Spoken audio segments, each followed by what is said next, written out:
Ahoy pirates! Welcome back to my channel. Today we're talking about something huge. Seafight has just released 2 brand new cannons. The exciting part is that they're highly specialized. One is designed purely for PvE, while the other is built specifically for PvP.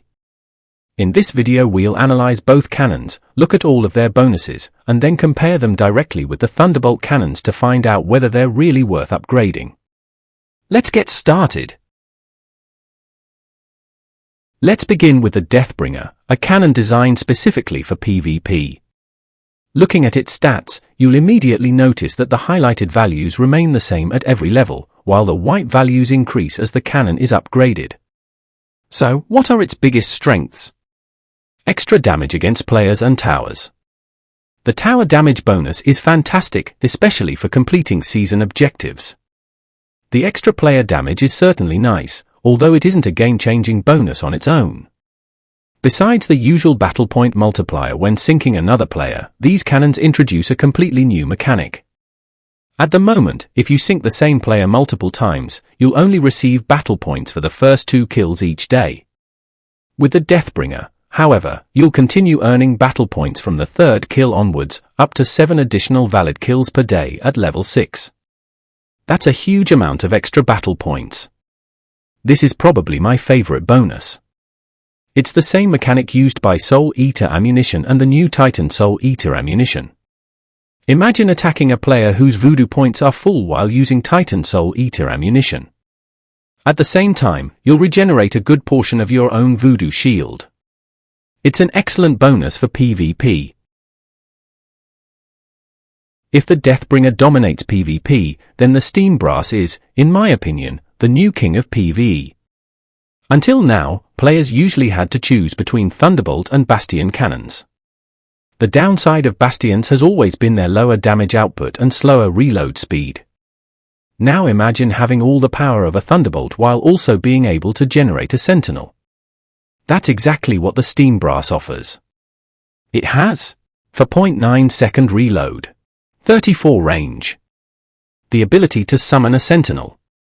The accuracy and NPC damage bonuses aren't particularly high, but honestly, it's difficult to imagine a stronger PvE cannon than this. Even better, the Sentinel it summons is exactly the same one created by Bastion cannons. That means that during this transition period you can actually combine Bastions and Steambrass together. Previously, many players equipped a few Thunderbolts simply to reduce the Bastion reload time. Now you can do exactly the same with Steambrass while keeping an incredibly fast Sentinel recharge. The only disappointing change is that Skull ammunition no longer charges the Sentinel twice as fast. It's a real shame, and I honestly don't understand why the developers decided to remove that interaction. Now for the big question. Is it worth replacing your fully upgraded Thunderbolt cannons? Looking at the numbers, we can immediately see that both the Deathbringer and Steambrass share exactly the same fixed base stats as a level 6 Thunderbolt. That means they're automatically better than any Thunderbolt below level 6. But what about fully upgraded Thunderbolts? Level 6 Thunderbolts still provide more battle points than a level 1 Deathbringer. However, Deathbringers allow you to earn battle points from far more kills against the same player. For that reason, I actually believe the best PvP setup is a mixture of both cannons. That way you maximize both your battle point multiplier and the number of valid kills each day. When you also consider the bonuses against towers, players, and the shield drain effect, the Deathbringer clearly has the edge.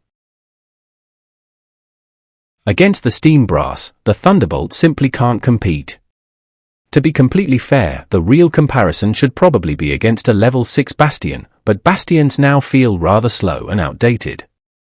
Compared with a level 6 Thunderbolt, the Steambrass offers identical base performance while also generating a Sentinel. That's an enormous advantage. Overall, I think both cannons are excellent additions to the game. They provide a genuine upgrade and clearly separate PvP and PvE builds, which should make ship setups much more interesting. The only real downside is the launch price. €75 for just 6 cannons is incredibly expensive and simply out of reach for many players. Hopefully they'll become available through future events or other in-game methods.